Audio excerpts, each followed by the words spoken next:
Welcome! Today we're going to learn how to copy a document on your Brother machine.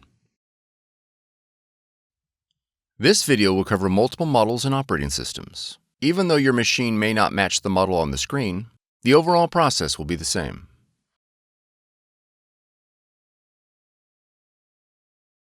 Ensure the paper tray is loaded with paper. Open the document cover and place the document face down on the scanner glass. On the control panel, press the Copy button. Now press the Color Start button. For black and white copies, select the Black Start button. For more tutorials, FAQs, and videos, visit us at www.brother-usa.com. If you found this video helpful, be sure to subscribe. Thank you for choosing Brother.